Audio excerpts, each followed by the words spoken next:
அதிமுகவில் பிரிந்தவர்களை ஒன்றிணைக்க வேண்டும் என வலியுறுத்தி செங்கோட்டையன் 10 நாட்கள் கெடு விதித்த நிலையில் ஒரு வாரம் கடந்துவிட்டது. கெடு நிறைவடைய இன்னும் 3 நாட்களே உள்ளன. இதனிடையே கட்சி பதவிகளிலிருந்து செங்கோட்டையனை நீக்கினார் அதிமுக பொதுச் செயலர் எடப்பாடி பழனிசாமி.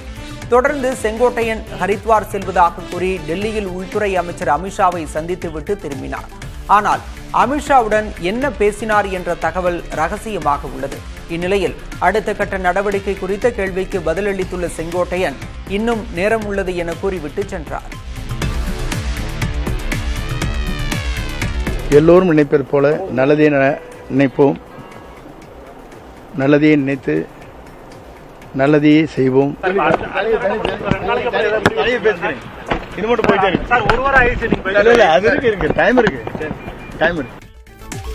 தமிழக அரசியல் நிலவரம் குறித்து மத்திய அமைச்சர் எல் முருகன், பாஜக மாநில தலைவர் நயினார் நாகேந்திரன் ஆகியோர் டெல்லியில் ஆலோசனை நடத்தினர். அடுத்த கட்டமாக அமித்ஷா, ஜே.பி. நட்டா ஆகியோரை சந்திக்க உள்ளனர். தமிழக பாஜகவின் முன்னாள் தலைவர்களான பொன் ராதாகிருஷ்ணன், தமிழிசை சவுந்தரராஜன் ஆகியோரும், வானதி சீனிவாசன் உள்ளிட்ட தலைவர்களும் டெல்லி சென்றுள்ளனர். அங்கு சி.பி. ராதாகிருஷ்ணன் துணை குடியரசுத் தலைவராக பதவியேற்ற விழாவில் பங்கேற்றனர். இதைத் தொடர்ந்து நயினார் நாகேந்திரன் உள்ளிட்ட முக்கிய தலைவர்கள் எல் முருகன் இல்லத்தில் ஆலோசனை நடத்தினர். தேசிய ஜனநாயக கூட்டணியிலிருந்து ஓ பன்னீர்செல்வம், டிடிவி தினகரன் ஆகியோர் விலகல், அதிமுக முன்னாள் அமைச்சர் செங்கோட்டையன் விவகாரம் உள்ளிட்ட பல்வேறு விஷயங்கள் குறித்து ஆலோசனை நடத்தினர். மேலும் அமித்ஷா, ஜே.பி. நட்டா ஆகியோரை சந்திக்க உள்ளனர். பாஜகவின் தேசிய அமைப்பு பொதுச் செயலர் பி.எல். சந்தோஷ் வரும் 16ஆம் தேதி சென்னையில் மாநில நிர்வாகிகளுடன் ஆலோசனை நடத்த உள்ளார். தேசிய ஜனநாயக கூட்டணியிலிருந்து ஓ பன்னீர்செல்வம், டிடிவி தினகரன் உள்ளிட்டோர் விலகிய நிலையில் கூட்டணியை பலப்படுத்துவது குறித்து அவர் ஆலோசிக்க உள்ளார். தமிழக பாஜகவில் நிலவும் உட்கட்சி பூசல், கூட்டணி கட்சியினரை அரவணைத்துச் செல்வது, திமுக கூட்டணியை எதிர்கொள்ள வியூகங்களை வகுப்பது உள்ளிட்ட அம்சங்களை பி.எல். சந்தோஷ் விவாதிக்க உள்ளதாக கமலாலய வட்டாரங்கள் தெரிவிக்கின்றன.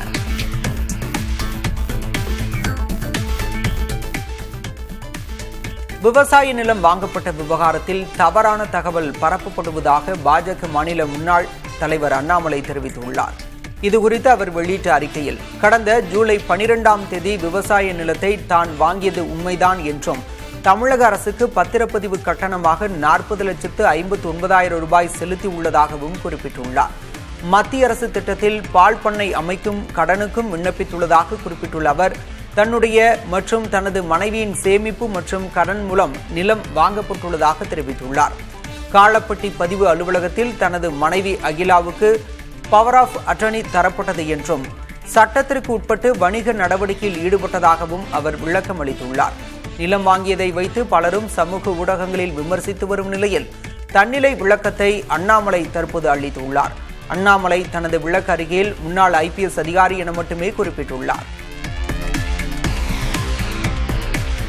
திண்டிவனத்தில் வன்னியர் சங்க அலுவலகம் பூட்டப்பட்டதால் ராமதாஸ் மற்றும் அன்புமணியின் ஆதரவாளர்களுக்கு இடையே மோதல் ஏற்பட்டது. இடஒதுக்கீடு போராட்டத்தில் உயிர்நீத்த தியாகிகளுக்கு அஞ்சலி செலுத்தும் நிகழ்வு வரும் 17ஆம் தேதி நடைபெறவுள்ள நிலையில் அதற்காக வன்னியர் சங்க அலுவலகத்தில் அன்புமணி தரப்பினர் ஏற்பாடு செய்திருந்தனர். இதற்கு எதிர்ப்பு தெரிவித்த ராமதாஸ் தரப்பினர் வன்னியர் சங்க அலுவலக கட்டடத்திற்கு பூட்டு போட்டனர். இதனால் இரு தரப்பிற்கும் இடையே வாக்குவாதம் ஏற்பட்டதால் நிகழ்விடத்திற்கு விரைந்த காவல்துறையினர் அவர்களை சமாதானம் செய்து அனுப்பி வைத்தனர். இதற்கிடையே கட்டடம் அமைந்துள்ள இடத்தின் உரிமையாளரான RRK செந்தில் என்பவர் இந்த இடத்தை பயன்படுத்திக் கொள்ள அன்புமணிக்கு மட்டும் அனுமதி அளிப்பதாக காவல்துறையினரிடம் தெரிவித்துள்ளார். பின்பு திண்டிவனம் DSP சுரேஷிடம் முறையிட்ட ராமதாஸ் தரப்பினர் பல ஆண்டுகளாக பயன்படுத்தி வந்த இடத்தை அன்புமணி ஆதரவாளர்கள் பயன்படுத்தக்கூடாது என தெரிவித்தனர். அப்போது அன்புமணி தரப்பினர் மட்டுமே அலுவலகத்தை பயன்படுத்துவோம் என மயிலம் சட்டமன்ற உறுப்பினர் சிவக்குமார் கூறியுள்ளார். இதனால் வாக்குவாதம் ஏற்படவே சிவக்குமார் ஒழிக என கோஷமிட்டதால் சலசலப்பு ஏற்பட்டது.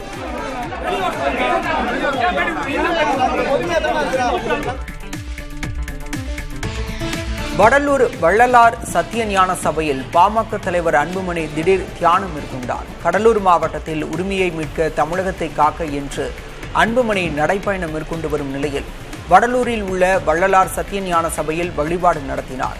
மேலும் திடீரென 20 நிமிடங்களுக்கு மேலாக ஆழ்ந்த தியானத்தில் ஈடுபட்டார். பின்னர் வள்ளலார் சபைக்கு நிலம் வழங்கிய பார்வதிபுரம் கிராம மக்களிடம் கோரிக்கைகளை கேட்டறிந்தார்.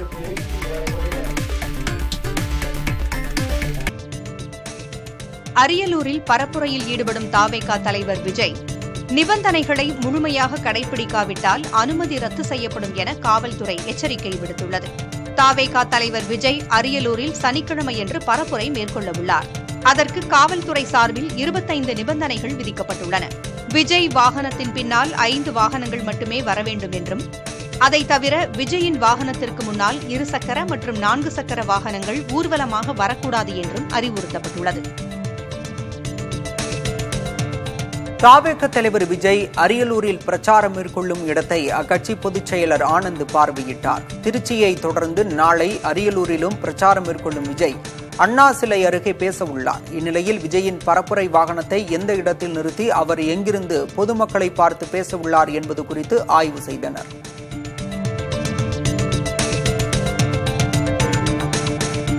தாவேக பொதுச் செயலர் ஆனந்த் மீது பதியப்பட்ட முதல் தகவல் அறிக்கைக்கு இடைக்கால தடை விதித்து உயர்நீதிமன்ற மதுரை கிளை உத்தரவிட்டுள்ளது. தாவேக தலைவர் விஜயின் சுற்றுப்பயணத்திற்கு அனுமதி பெறுவதற்காக ஆனந்த் திருச்சிக்கு வந்திருந்தபோது ஏராளமான தாவேக தொண்டர்கள் திருச்சி விமான நிலையத்தில் குவிந்தனர். இதனையடுத்து போக்குவரத்துக்கு இடையூறு ஏற்படுத்தியதாகவும் போலீசாரை பணி செய்ய விடாமல் தடுத்ததாக ஆனந்த் உள்ளிட்ட நிர்வாகிகள் மீது வழக்கு பதிவு செய்யப்பட்டது. இதனை ரத்து செய்ய கோரி தொடரப்பட்ட மனுவை விசாரித்த நீதிபதி சுந்தர் மோகன் தாவேக பொதுச் செயலர் ஆனந்த் உள்ளிட்ட நிர்வாகிகள் மீது பதிவு செய்யப்பட்ட வழக்கிற்கு இடைக்கால தடை விதித்து உத்தரவிட்டார். இந்தியாவில் தாக்குதல் நடத்த சதித்திட்டம் தீட்டிய வழக்கில் பாகிஸ்தானைச் சேர்ந்த உளவுத்துறை அதிகாரி அமீர் ஜுபைர் சித்திகை நேரில் ஆஜராகுமாறு பூந்தமல்லி சிறப்பு நீதிமன்றம் சம்மன் அனுப்பியுள்ளது. 2009 முதல் 2016 வரை இலங்கையில் பாகிஸ்தான் துணை தூதரகத்தில் பணியாற்றிய சித்திக் சென்னை, பெங்களூரு போன்ற முக்கிய நகரங்களில் உள்ள அமெரிக்க மற்றும் இஸ்ரேல் தூதரகங்களை தாக்க திட்டமிட்டதாக குற்றஞ்சாட்டப்பட்டுள்ளது. மேலும் இந்திய பொருளாதாரத்தை சீர்குலைக்க கள்ள நோட்டுகளையும் புழக்கத்தில் விட்டதாக வழக்கு தொடரப்பட்டது. இந்த வழக்கில் தலைமறைவாக உள்ள சித்திக் அக்டோபர் 15ஆம் தேதி நீதிமன்றத்தில் ஆஜராக வேண்டும் என உத்தரவிடப்பட்டுள்ளது. உச்சநீதிமன்ற கொலீஜியம் 3 உயர்நீதிமன்றங்களுக்கு புதிய தலைமை நீதிபதிகளை நியமிக்க பரிந்துரை செய்துள்ளது. அதன்படி சென்னை உயர்நீதிமன்ற நீதிபதி எம் சுந்தர் மணிப்பூர் உயர்நீதிமன்றத்தின் தலைமை நீதிபதி பதவிக்கு பரிந்துரைக்கப்பட்டுள்ளார். பாட்னா உயர்நீதிமன்றத்தின் பொறுப்பு தலைமை நீதிபதி பி பஜந்திரி அதே நீதிமன்றத்தின் தலைமை நீதிபதியாகவும், கொல்கத்தா உயர்நீதிமன்ற நீதிபதி சௌமன் சென்னை மேகாலயா உயர்நீதிமன்றத்தின் தலைமை நீதிபதியாக நியமிக்க பரிந்துரைக்கப்பட்டுள்ளார்.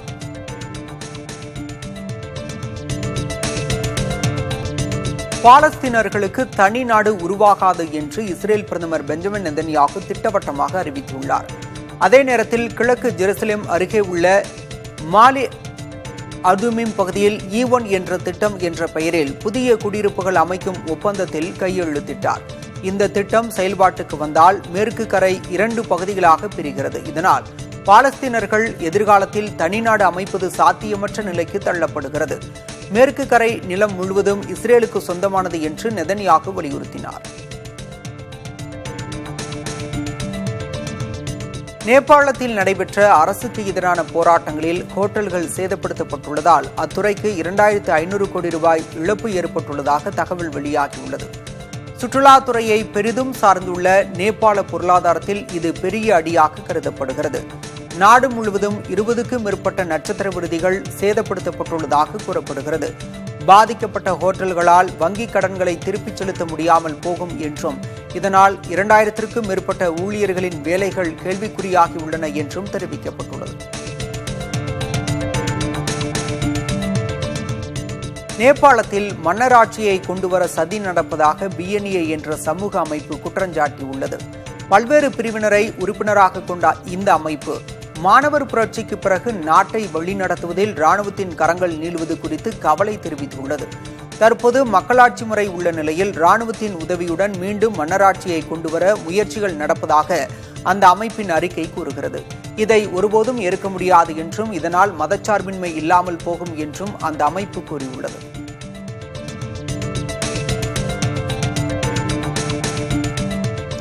நேபாளத்தில் சிக்கி தவிக்கும் தமிழர்களை மீட்க டெல்லி தமிழ்நாடு இல்லத்தில் 24 மணி நேர கட்டுப்பாட்டு அறையை தமிழக அரசு திறந்துள்ளது.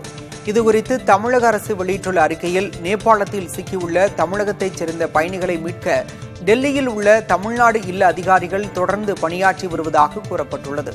நேபாளத்தில் சுற்றுப்பயணம் மேற்கொண்ட தமிழகத்தைச் சேர்ந்த 116 பேர் பத்திரமாக வியாழனன்று நாடு திரும்பிவிட்டதாக தெரிவிக்கப்பட்டுள்ளது. இன்னும் நேபாளத்தில் தவித்து வரும் தமிழர்களின் விவரங்களை டெல்லி தமிழ்நாடு இல்லத்தில் அமைக்கப்பட்டுள்ள கட்டுப்பாட்டு அறைக்கு தெரிவிக்கலாம் என்றும் அறிவுறுத்தப்பட்டுள்ளது. கட்டுப்பாட்டு அறையை தொடர்பு கொள்ள வேண்டிய எண்கள் மற்றும் மின்னஞ்சல் முகவரிகளும் வெளியிடப்பட்டுள்ளன.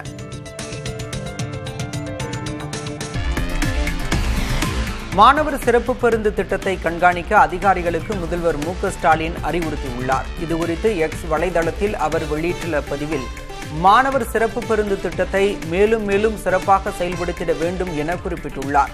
துறை அமைச்சரும் அதிகாரிகளும் திட்டத்தின் செயல்பாட்டை தொடர்ந்து விழிப்போடு கண்காணிக்க வேண்டும் என தெரிவித்துள்ளார். எம்எல்ஏவாக இருந்தபோது 1989ஆம் ஆண்டு தனது முதல் உரையே மாணவர்களுக்கு இலவச பஸ் பாஸ் வழங்க வேண்டும் என்பதுதான் என குறிப்பிட்ட அவர், தனது கோரிக்கையை ஏற்று கலைஞரால் செயல்படுத்தப்பட்ட அந்த திட்டம் நாட்டிற்கே வழிகாட்டியதாக பதிவிட்டுள்ளார்.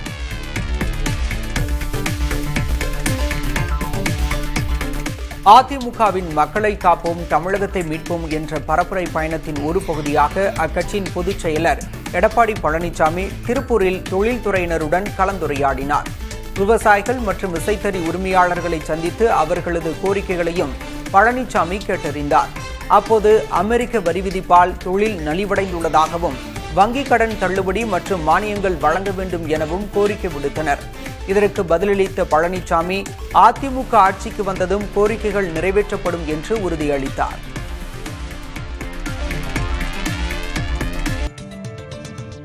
நாம் தமிழர் கட்சி ஒருங்கிணைப்பாளர் சீமான் தாக்கல் செய்த வழக்கை ரத்து செய்யும் மனுவை விசாரித்த உச்சநீதிமன்றம் முதலில் நடிகையிடம் மன்னிப்பு கோரி பிரமாண பத்திரம் தாக்கல் செய்ய வேண்டும், இல்லையெனில் மனு ஏற்கப்படாது என உத்தரவிட்டுள்ளது. திருமணம் செய்வதாக கூறி ஏமாற்றி பாலியல் வன்கொடுமை செய்தார், தொடர்ந்து அவதூறாக பேசி வருகிறார் என நடிகை தரப்பு வாதிட்டது. இதனைத் தொடர்ந்து நீதிமன்றம் சீமான் மீது நடவடிக்கை எடுக்கக்கூடாது என்ற இடைக்கால உத்தரவை நீட்டித்து வழக்கை 24ஆம் தேதிக்கு ஒத்திவைத்தது.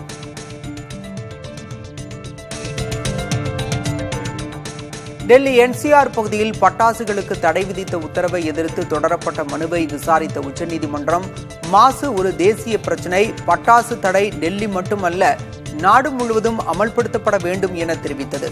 தலைமை நீதிபதி BR கவாய், அமிர்தசரஸில் நிலவிய மாசு டெல்லியை விட மோசமாக இருந்தது என குறிப்பிட்டார். பட்டாசு மாசு குழந்தைகள், முதியவர்கள், சுவாச குறைபாடு உள்ளவர்களுக்கு கடுமையான பாதிப்புகளை உண்டாக்குவதாகவும் நீதிமன்றம் கவலை தெரிவித்தது.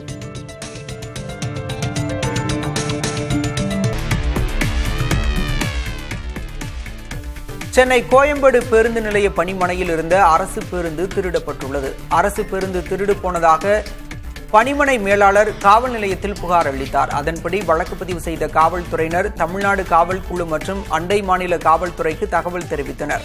அதன் பேரில் வாகன தணிக்கையில் ஈடுபட்ட ஆந்திர மாநில போலீசார் நெல்லூர் அருகே பேருந்தை பிடித்து அதை ஓட்டி வந்த ஞானரஞ்சன் சாகு என்பவரையும் கைது செய்து சென்னை போலீசாரிடம் ஒப்படைத்தனர்.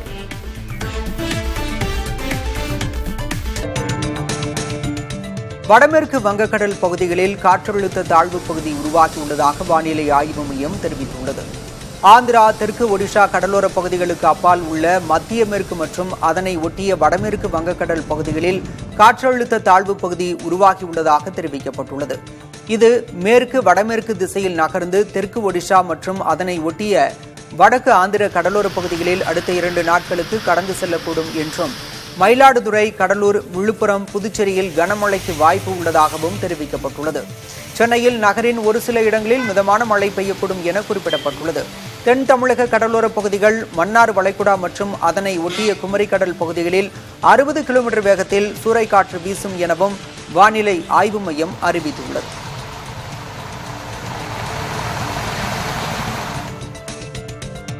சென்னையில் தங்கம் விலை முன் எப்போதும் இல்லாத வகையில் ஒரு சவரன் 82,000 ரூபாயை நெருங்குகிறது. இன்று காலை நிலவரப்படி 22 காரட் ஆபரண தங்கம் கிராமிற்கு 90 ரூபாய் விலை உயர்ந்து 10,240 ரூபாய்க்கும், ஒரு சவரன் 720 ரூபாய் விலை அதிகரித்து 81,920 ரூபாய்க்கும் விற்பனையாகிறது. வெள்ளி விலையும் வரலாறு காணாத ஏற்றமாக ஒரு கிராமுக்கு 2 ரூபாய் உயர்ந்து 142 ரூபாய்க்கும், ஒரு சவரன் 2,000 ரூபாய் விலை ஏற்றம் கண்டு 1,42,000 ரூபாய்க்கும் விற்பனையாகிறது.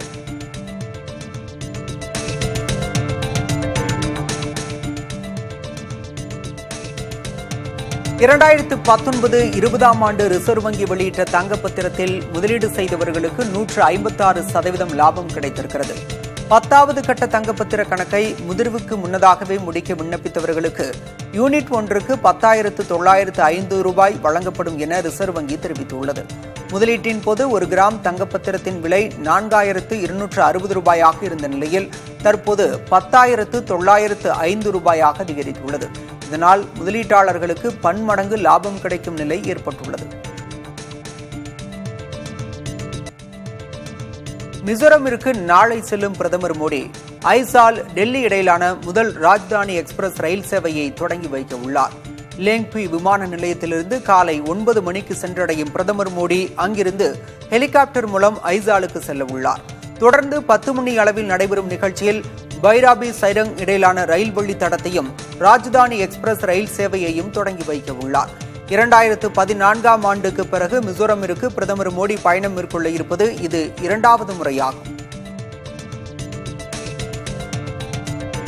பிரதமர் மோடியின் மணிப்பூர் பயணம் ஒரு கேலி கூத்தாகவே முடியப் போகிறது என காங்கிரஸ் விமர்சித்துள்ளது. பிரதமரின் 3 அல்லது 4 மணி நேர மணிப்பூர் பயணம் அங்குள்ள மக்களுக்கு அமைதியையோ அல்லது நல்லிணக்கத்தையோ தராது என்றும் அது ஒரு கேலி கூத்தாகவே முடியும் என்றும் காங்கிரஸ் பொதுச் செயலாளர் ஜெய்ராம் ரமேஷ் எக்ஸ் தளத்தில் பதிவிட்டிருக்கிறார். பிரதமரின் இப்பயணம் எந்த பயனையும் தராது என்றும் இது சம்பிரதாய நடவடிக்கை மட்டுமே என்றும் காங்கிரஸ் மூத்த தலைவர் அசோக் கெலாட் தெரிவித்துள்ளார். பிரதமர் 2 ஆண்டுகளுக்கு முன்பே சென்றிருக்க வேண்டும் என்றும் இப்போது மிகவும் தாமதமாக மணிப்பூருக்கு செல்வதாகவும் அசோக் கெலாட் விமர்சித்தார். அதிமுக பொதுச் செயலர் பழனிசாமி திருப்பூருக்கு சென்றபோது கட்சியை ஒன்றிணைக்க நடவடிக்கை எடுக்க வலியுறுத்தி அவரது வாகனத்தை அதிமுகவினர் முற்றுகையிட்டனர். திருப்பூர் அவினாசி சாலை காந்திநகர் சிக்னல் அருகே அதிமுக கொடிகளை ஏந்தியபடி திரண்ட அக்கட்சியினர் கட்சியை ஒன்றிணைக்க வேண்டும் என முழக்கங்களை எழுப்பினர்.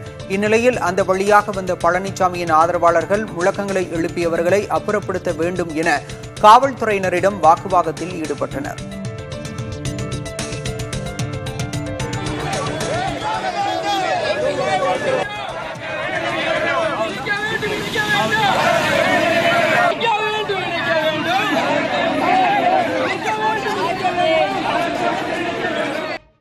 சில சுரங்க திட்டங்களுக்கு பொதுமக்களின் கருத்தை கேட்க வேண்டிய அவசியம் இல்லை என்ற குறிப்பாணையை மத்திய சுற்றுச்சூழல் அமைச்சகம் திரும்பப் பெற வேண்டும் என முதல்வர் மு.க.ஸ்டாலின் வலியுறுத்தியுள்ளார். பொதுமக்களிடம் கருத்து கேட்காமல் திட்டங்களை செயல்படுத்துவது வாழ்வாதார பாதிப்பு, இடப்பெயர்ச்சி, சுற்றுச்சூழல் பாதிப்புகளை ஏற்படுத்தும் என்று முதல்வர் சுட்டிக்காட்டியுள்ளார். இத்தகைய முக்கியத்துவம் வாய்ந்த கொள்கை மாற்றங்கள் நாடாளுமன்றத்திலும் சட்டமன்றங்களிலும் விவாதிக்கப்பட வேண்டும் எனவும் மாநில அரசுகள் மற்றும் பொதுமக்களின் உரிய ஆலோசனையுடன் செய்ய வேண்டும் என்றும் முதலமைச்சர் தெரிவித்துள்ளார். இவ்வாறான நடைமுறைகளை பின்பற்றாமல் வெளியிடப்படும் அறிவிப்புகள் கூட்டாட்சி உணர்வுக்கும் மக்களாட்சி நெறிமுறைக்கும் எதிரானது என முதல்வர் ஸ்டாலின் குறிப்பிட்டுள்ளார்.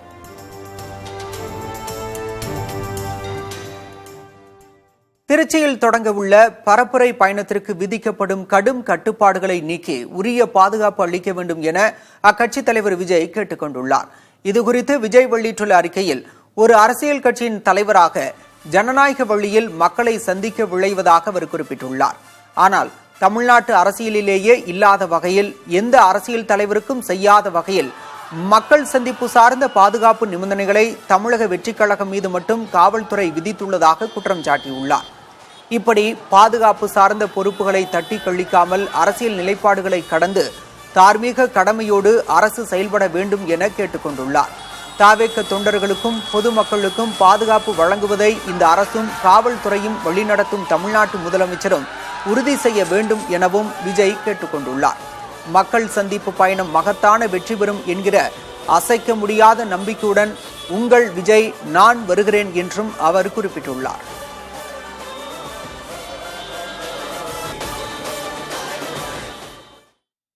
விஜயின் மக்கள் சந்திப்பு நிகழ்ச்சியில் கலந்து கொள்ளும் தாவேக தொண்டர்களுக்கும் பொதுமக்களுக்கும் 12 அன்பு கட்டளைகளை கட்சியின் பொதுச் செயலர் ஆனந்த் பிறப்பித்துள்ளார். தாவேக தலைவர் விஜயின் வாகனத்தை பின்தொடர வேண்டாம் என கேட்டுக் கொள்ளப்பட்டுள்ளது. கர்ப்பிணிகள், முதியோர், சிறார்கள், மாற்றுத்திறனாளிகள் நேரில் கலந்து கொள்வதை தவிர்க்க வேண்டும் என வேண்டுகோள் விடுக்கப்பட்டுள்ளது. பட்டாசு வெடிப்பதை தவிர்க்க வேண்டும், வரவேற்பு நடவடிக்கைகள் வேண்டாம், போக்குவரத்துக்கு தொல்லை கொடுக்காதீர், பிறர் மனம் புண்படும் வகையில் நடந்து கொள்ளக்கூடாது என அறிவுறுத்தப்பட்டுள்ளது. சட்டம் ஒழுங்கை பேணி பாதுகாக்க உதவ வேண்டும், பாதுகாப்பு கிரில் கம்பிகள், தடுப்புகள் ஆகியவற்றின் அருகில் செல்வதை தவிர்க்க வேண்டும் எனவும், அனுமதி பெறாமல் பேனர்கள் வைக்கக்கூடாது என்றும் தெரிவிக்கப்பட்டுள்ளது. ஆம்புலன்ஸ் வாகனங்களுக்கும் பள்ளி மாணவர்களுக்கும் போக்குவரத்து இடையூறு இருக்கக்கூடாது, காவல்துறைக்கு ஒத்துழைப்பு கொடுக்க வேண்டும் என்று அறிவுறுத்தியுள்ள ஆனந்த், நிகழ்ச்சிகள் முடிந்தவுடன் நிதானமாக கலைந்து செல்ல வேண்டும் என தொண்டர்களை கேட்டுக் கொண்டுள்ளார். கடனை திருப்பிச் செலுத்த தவறுவோரின் செல்போன் இயக்கத்தை முடக்க ரிசர்வ் வங்கி அனுமதி அளிக்க உள்ளதாக தகவல் வெளியாகியுள்ளது. நுகர்வோர் கடனில் பெரும்பகுதி வகிக்கும் செல்போன் விற்பனையில் 1 லட்சம் ரூபாய் வரை கடன் பெற்று அதனை திருப்பிச் செலுத்தாதவர்களின் எண்ணிக்கை அதிகமாக உள்ளது. இந்நிலையில் வாராக்கடன் அதிகரிப்பதை தடுக்க கடனை திருப்பிச் செலுத்தாதவரின் செல்போனை முடக்கும் நடவடிக்கை எடுக்க நிதி நிறுவனங்களுக்கு ரிசர்வ் வங்கி அனுமதி அளிக்க உள்ளதாக தெரிகிறது. குறைந்த கட்டண ப்ரீபெய்டு திட்டங்களை நீக்கியது தொடர்பாக ரிலையன்ஸ், ஜியோ மற்றும் ஏர்டெல் நிறுவனங்கள் மீது தொலைத்தொடர்பு ஒழுங்குமுறை ஆணையமான ட்ராய் விசாரணை மேற்கொண்டுள்ளது. இவ்விரு நிறுவனங்கள் 249 ரூபாய்க்கு 1 GB டேட்டா தரும் மலிவு கட்டண திட்டத்தை நீக்கியுள்ளன. இதனால் சாமானியர்கள் அதிக கட்டணம் கொண்ட திட்டங்களுக்கு மாற வேண்டிய கட்டாயம் உள்ளதாக குற்றச்சாட்டுகள் எழுந்தன.